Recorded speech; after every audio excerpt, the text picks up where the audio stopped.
बड़ी खबर से शुरुआत करते हैं। गुजरात एटीएस ने जैश से जुड़े 5 आतंकियों को पकड़ा है। गुजरात के अलग अलग जिलों से इन संदिग्धों को गिरफ्तार किया गया है। 5 आरोपियों ने बम बनाने का ट्रायल किया था। देश में बड़े हमले करने की फिराक में 5 आतंकी थे। पूछताछ के दौरान आरोपियों ने यह बड़ा खुलासा किया है। गुजरात एटीएस ने आतंकी संगठन जैश-ए-मोहम्मद से जुड़े कथित तौर पर 5 और आरोपियों को गिरफ्तार किया। इससे पहले भी कई लोगों को पकड़ा गया है। अधिकारियों के मुताबिक ये कार्रवाई राज्य के अलग अलग जिलों में की गई है। गिरफ्तार आरोपियों की पहचान बिलाल आबिद शेरा, मोहम्मद अयूब कादीवाल उर्फ मोहम्मद खादियासन, मोहम्मद शफी मुखी उर्फ शफी चापी, मोहम्मद हसन करादिया उर्फ हसन हैदरपुरी और मोहम्मद अयूब सुनासरा उर्फ मोहम्मद खली के रूप में हुई है। एटीएस मामले की आगे जांच कर रही है और आरोपियों से पूछताछ के जरिए नेटवर्क से जुड़े अन्य लोगों की जानकारी भी जुटाई जा रही है। तो 5 आतंकी पकड़े गए हैं। गुजरात एटीएस को बड़ी सफलता मिली है। अलग अलग जिलों से इन संदिग्धों को गिरफ्तार किया गया है और खुद पूछताछ के दौरान इन आरोपियों ने बड़ा खुलासा किया है कि ये बम बनाने का ट्रायल कर रहे थे और बड़ी आतंकी साजिश देश में करने वाले थे। हमारी सहयोगी आनंद तिवारी इस खबर पर ज्यादा जानकारी के साथ मौजूद है। आनंद, कहां से इन आरोपियों को पकड़ा गया है, किसने सूचना दी थी और किस आधार पर कार्रवाई की गई है? देखिए, गुजरात एटीएस ने 5 संदिग्ध जैश-ए-मोहम्मद के आतंकवादियों को गिरफ्तार किया है और सभी की गिरफ्तारी गुजरात के अलग अलग जिलों से हुई है और इसमें इसके पहले भी 8 संदिग्ध आतंकियों को गुजरात एटीएस गिरफ्तार कर चुकी थी। ये जो 5 संदिग्ध आतंकी पकड़े गए हैं, ये सेल्फ रेडिकलाइज बताए जाते हैं और इन्होंने करीबन 7 से 8 जगहों पर गुजरात में जंगलों में बम बनाने की ट्रेनिंग ली और वहां पर बम को असेंबल करके उसमें विस्फोट किया कि पता चले कि कितना बड़ा विस्फोट हो सकता है और अगर पब्लिक प्लेस में या भीड़ भाड़ वाले इलाकों में इस तरह के बम असेंबल किए जाएंगे तो कितना नुकसान हो सकता है। लेकिन उसके पहले ही इनको गिरफ्तार कर लिया गया है। इससे पहले गुजरात एटीएस ने जो 8 संदिग्धों को गिरफ्तार किया था, उसमें से जो 2 संदिग्ध आतंकी थे वो सीधे तौर पर जो जैश-ए-मोहम्मद का पाकिस्तान में बहावलपुर में जो हेडक्वार्टर है मरकज सुभान अल्लाह, वहां पर सीधे तौर पर टॉप लीडरशिप के संपर्क में थे। आनंद, ये सामान कहां से ले रहे थे, क्या इसकी जानकारी मिली है? देखिए, उनके जो सोर्स हैं उस पर लगातार गुजरात एटीएस काम कर रही है। जो स्लीपर सेल का मॉड्यूल है उस पर भी लगातार काम किया जा रहा है। इनके इलेक्ट्रॉनिक गैजेट जो है बरामद किया गया, उसमें काफी जिहादी लिटरेचर जो है वो मिला। इनके प्रेमाइसेस से भी काफी जिहादी लिटरेचर और बम बनाने का सामान जो है बरामद किया गया। कोई बाहर के लोग भी जुड़े हो सकते हैं, कोई फंडिंग कर रहा हो, ऐसी कोई सूचना? देखिए, उस सब चीजों को लेकर लगातार गुजरात एटीएस की जांच जारी है। अभी इनको कोर्ट में पेश करके फर्दर रिमांड ली गई है और उसमें इनके जो और हैंडलर है उनके बारे में भी जानकारी जुटाई जा रही है। बहुत शुक्रिया आपकी जानकारी के लिए। तो इन 5 आरोपियों को पकड़ लिया गया है। इससे पहले भी 8 आरोपियों को पकड़ा गया था। तो ये बड़ी सफलता हाथ लगी है। हालांकि इन आरोपियों से पूछताछ लगातार जारी है और नेटवर्क से जुड़े अन्य लोगों की जानकारी भी जुटाई जा रही है। वहीं जम्मू कश्मीर से इस वक्त की बड़ी खबर, भद्रवाह में एसओजी जवान से राइफल छीनने की कोशिश की गई। गोलीबारी में एक अज्ञात शख्स की मौत हो गई है। मृतक की पहचान आरिफ हुसैन। एसओजी के 4 जवान भी घायल हुए हैं, उन्हें भी हिरासत में ले लिया गया है। जम्मू कश्मीर के डोडा जिले के भद्रवाह इलाके में गुरुवार देर रात हुई फायरिंग की घटना में एक व्यक्ति की मौत हो गई। स्पेशल ऑपरेशन ग्रुप एसओजी के 4 जवान घायल हो गए हैं। मृतक की पहचान आरिफ हुसैन के नाम से हुई है, जो पेशे से ऑटो चालक बताया जा रहा है। पुलिस ने इस मामले में एक धार्मिक प्रचारक को हिरासत में लिया है। घटना के बाद भद्रवाह शहर में एहतियात के तौर पर मोबाइल इंटरनेट सेवा बंद कर दी गई और सुरक्षा बढ़ा दी गई है। पुलिस अधिकारियों के अनुसार एसओजी की एक टीम ने गंढोह रोड पर घात लगाकर तैनाती वो टीम कर रही थी और इस इलाका भद्रवाह शहर से करीब 35 किलोमीटर दूर ऊंचाई पर स्थित है। यहां संदिग्ध गतिविधि की सूचना मिलने के बाद यह कार्रवाई की गई थी। रात करीब 2:30 बजे टीम ने एक युवक को रोका, जिसके बाद युवक ने जवानों पर हमला किया और उनकी सर्विस राइफल छीनने की कोशिश की और इसी दौरान उसको गोली लगी और उसकी मौत हो गई। अधिकारी ने बताया है कि इसी झड़प के दौरान एक जवान ने गोली चला दी थी।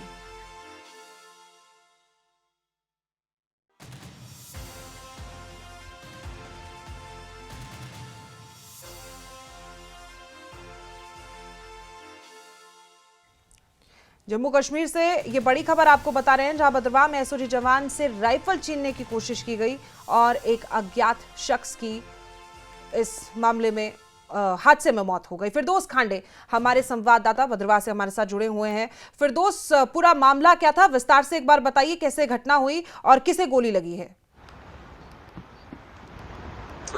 जी प्रिया शर्मा, देखिए ये लगभग जिला डोडा से 35 किलोमीटर की दूरी पे भद्रवाह है और भद्रवाह से भी जाई घाटी जो है, जाई वैली जो है एक टूरिस्ट डेस्टिनेशन है। वहां लगभग 11:30 बजे के करीब एसओजी की पार्टी जो है, स्पेशल ऑपरेशन ग्रुप की पार्टी जो है एक रूटीन पेट्रोलिंग पे थी और एक एम्बुश वहां लगाया हुआ था। यानी कुछ इनपुट्स वहां उस इलाके के थे, तो जब वो एम्बुश लगाया गया तो उसके फौरन बाद वहां से दो सस्पिशियस मोमेंट्स उनको मिली, दो लोग वहां मिले। उन्होंने उन्हें चेज करने की कोशिश की, इंटरसेप्ट करने की कोशिश की और उन्हें रोकने की कोशिश की, लेकिन सीनियर पुलिस ऑफिसर्स का कहना है, ऑफिशियल्स का कहना है कि जवाबन जो है उन्होंने पुलिस पे अटैक किया और पुलिस पार्टी की जो राइफल है उसको स्नैच करने की कोशिश की, उसको छीनने की कोशिश की। इस दौरान जो है दोनों पार्टियों के दरमियान स्कफल हुआ, लड़ाई हुई, इतनी हुई, उसमें फायर चला, उसमें गोली चली और गोली के बाद जो है मोहम्मद आरिफ को बुलेट इंजरी हुई और आरिफ को जो है, आरिफ और उसके बाद 3 एसओजी के जवान जो है वो भी उस स्कफल में जख्मी हुए। उसके बाद चारों लोगों को जो है एसडीएच हॉस्पिटल भद्रवाह मुंतकिल किया गया, जहां जो मोहम्मद आरिफ सनाफा मोहम्मद इकबाल जो हैं वो चीका बाला भद्रवाह के रहने वाले हैं, वो जख्मों की ताप में लाकर चल बसे, यानी सिकम टू हिज इंजरीज।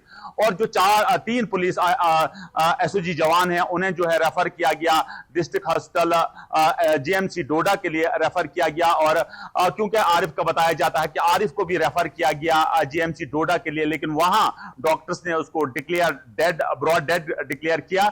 और उसके बाद जो जम्मू कश्मीर पुलिस के 3 जवान हैं उनका भी इलाज मुआवजा वहां चल रहा है। लेकिन उसके बाद मैं आपको बताऊं कि सूरत हाल ये रही कि जितना भी इंटरनेट सर्विसेज है उसको सस्पेंड किया गया है, चाहे वो डोडा की बात की जाए, चाहे वो मैन सिटी की बात की जाए, भद्रवाह की बात की जाए, ठाठरी की बात की जाए या बलेसा रीजन की बात की। और मैं आपको बताऊं ये हादसा जो है गुंदो जाई रोड जो जाई की वैली है, जो जाई घाटी वैली है, वहां पे यह हादसा रौनमा हुआ। लेकिन अब जो है हमारी रिलेटिव से जब बात की, उनका कहना है कि इसमें एक डीप इंक्वायरी होनी चाहिए, इसमें एक बहुत बड़ी इंक्वायरी होनी चाहिए, क्योंकि आरिफ के साथ जो उसका एक और दोस्त बताया जाता है, उसका रिलेटिव बताया जाता है, वो भी जो है इस वक्त जेरी इलाज जो है जीएमसी डोडा में है। तो रिलेटिव्स का कहना है, रिश्तेदारों का कहना है कि इसमें एक इंक्वायरी होनी चाहिए, क्योंकि एक बहुत बड़ा हादसा जो है ये किस तरह जो है सिविलियन से मारे गए। लेकिन पुलिस का कहना है, सीनियर पुलिस ऑफिसर्स का कहना है कि ये लोग जो है इन्होंने राइफल स्नैच करने की कोशिश की और उसके बाद जो है जम्मू कश्मीर पुलिस हो, सीआरपीएफ हो या इंडियन आर्म्ड फोर्स, जाहिर है सूचना ये भी मिली थी कि वो घात लगाकर बैठे थे और इसी दौरान ये कार्रवाई की गई है। हालांकि हाँ, सिविलियंस की जिस तरीके से जान गई है वो अपने आप में एक बड़ा सवाल यहाँ पर बनता है। खैर, बहुत शुक्रिया आपकी जानकारी के लिए। और जो मरा है, जो मृतक है, उसकी पहचान भी आरिफ हुसैन के रूप में हुई है। तो भद्रवाह में एसओजी जवान से राइफल छीनने की कोशिश के दौरान इस तरह का वाकया पेश आया था, जहां रात करीब 2:30 बजे टीम ने एक युवक को रोका और जवानों पर उसने हमला किया और उसके बाद राइफल छीनने की कोशिश की। उसके बाद मौके पर हालात कुछ ऐसे बन गए थे। आगे की जानकारी इसी मामले में जुटाई जा रही है। आगे बढ़ते हैं। बाबा बर्फानी के दर्शन के लिए श्रद्धालुओं का उत्साह लगातार बढ़ता जा रहा है। आज श्री अमरनाथ यात्रा का 16वां जत्था कड़ी सुरक्षा व्यवस्था के बीच जम्मू के भगवती नगर यात्री निवास से रवाना हुआ और इस जत्थे में 4640 श्रद्धालु शामिल हैं, जो बालटाल और पहलगाम दोनों मार्गों से पवित्र गुफा की ओर रवाना हुए हैं। इसके साथ ही इस वर्ष जम्मू से अमरनाथ यात्रा पर निकलने वाले श्रद्धालुओं की कुल संख्या 1,09,000 से ज्यादा हो गई है। बाबा बर्फानी अंतर ध्यान हो गए हैं, उसके बावजूद भी श्रद्धालुओं का उत्साह देखने को बनता है और बाबा बर्फानी के दर्शन के लिए लगातार श्रद्धालु आगे पहुंच रहे हैं। दोनों ही मार्गों से श्रद्धालु जा रहे हैं। आज श्री अमरनाथ यात्रा का 16वां जत्था कड़ी सुरक्षा व्यवस्था के बीच में जम्मू के भगवती नगर यात्री निवास से रवाना हुआ है और तरह तरह की सुविधाएं इन श्रद्धालुओं के लिए की गई है, चाहे वो खाने पीने की सुविधाएं हो या बाकी सुविधाएं। सुरक्षा व्यवस्था एकदम चाक चौबंद है। इसके अलावा भोजन के जो लंगर चल रहे हैं, मैं सभी धर्म प्रेमी बंधुओं से यह अनुरोध करना चाहूंगा कि बाबा भोलेनाथ के दर्शन करने के लिए, बर्फानी बाबा के दर्शन के लिए सभी घरों से बाहर निकले और आकर दर्शन करें। मोहम्मद चौधरी है, मैं इंदौर से हूँ और अमरनाथ यात्रा के लिए आए थे हम हमारा दोस्त और पहले तो हमें ऐसा लग रहा था कि मजा नहीं आएगा, फिर जैसे हम यहाँ पे आए तो उसके बाद हमें लगा कि नहीं यार मजा आया, बिल्कुल आया। और जो भी बोल रहे हैं कि अभी शिवलिंग हो गई है, खत्म हो गई है, तो जाने से कोई मतलब नहीं है, तो मैं तो बोलता हूँ आइए और स्वागत है इधर सबका। यहाँ बहुत बढ़िया भंडारा है और बहुत बढ़िया तरीके से व्यवस्था हो रही है और मैं बहुत आनंदित हूँ और मैं चाहता हूँ कि ज्यादा से ज्यादा और भक्त आने की कोशिश करें। हम लोग ये राजपुरा नगाज से भंडारा चलाते हैं, 25वां भंडारा है। हम लोग सुबह 3 बजे उठकर ये भंडारा तैयार करते हैं सभी कान वालियों के लिए। यहाँ यात्री को लिए बेहद अच्छी व्यवस्था है, खाने पीने के लिए कोई तकलीफ नहीं है, बहुत अच्छी जगह है, पानी पीने के लिए, जमने के लिए बहुत बढ़िया है। बड़गाम के दूर दराज पहाड़ी इलाके पोशकर खग में स्वास्थ्य सेवाओं की कमी को लेकर स्थानीय लोगों ने विरोध प्रदर्शन किया है। ग्रामीणों का आरोप है कि स्थानीय अस्पताल में डॉक्टरों की कमी के कारण मरीजों को समय पर इलाज नहीं मिल पा रहा है। छोटी बीमारियों से लेकर आपात स्थिति तक लोगों को घंटों इंतजार करना पड़ रहा है या फिर दूर के अस्पतालों का रुख करना पड़ता है। इससे मरीजों को आर्थिक और समय दोनों नुकसान हो रहे हैं। स्थानीय लोगों ने खासकर महिला डॉक्टरों की तैनाती की मांग की है। ग्रामीणों ने प्रशासन से जल्द स्वास्थ्य सुविधाएं सुधारने की अपील की है। बड़गाम के दूर दराज पहाड़ी इलाकों में लोग परेशान हो रहे हैं। पुष्कर खग में स्वास्थ्य सेवाओं की कमी है, लोगों को तरह तरह की परेशानियों का सामना करना पड़ रहा है। इससे ना उनका समय खराब हो रहा है बल्कि आर्थिक बोझ भी इन तमाम मरीजों पर, इनके परिजनों पर पड़ रहा है, क्योंकि डॉक्टरों की कमी होने की वजह से स्वास्थ्य सेवाएं लोगों को नहीं मिल पा रही है। खास तौर पर इन लोगों का कहना है कि महिला डॉक्टर होनी चाहिए। इलाके में महिला डॉक्टर नहीं है। आसपास के लोग इस बात से परेशान हैं। महिलाओं को अगर किसी भी तरह की कोई परेशानी होती है तो उसके लिए इन्हें दूर दराज के इलाकों में जाना पड़ता है। महिला डॉक्टर की तैनाती की मांग कर रहे हैं और कहा जा रहा है कि जल्द से जल्द इनकी जो परेशानियां हैं, जो समस्या है, उनका समाधान किया जाना चाहिए।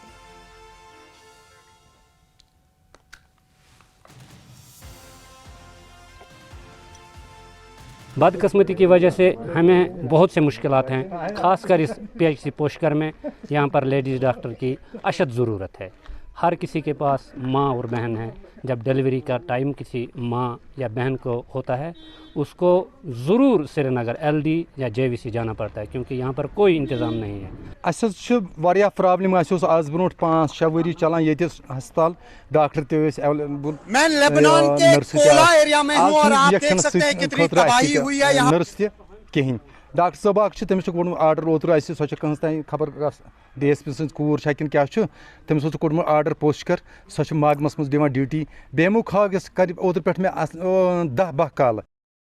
सांबा जिले के पुरमंडल संगार इलाके में रात करीब 9 बजे आसमान में उल्कापिंड जैसी तेज चमक दिखाई दी। स्थानीय लोगों ने बताया कि रोशनी की एक चमकदार लकीर कुछ सेकंड तक आसमान में नजर आई और फिर गायब हो गई। हालांकि इस घटना के बाद किसी धमाके, आग, मलबे या किसी के घायल होने की कोई सूचना नहीं मिली है। घटना को लेकर इलाके में चर्चा जरूर रही, लेकिन फिलहाल ये केवल आसमान में दिखाई देने वाली एक चमकदार घटना मानी जा रही है।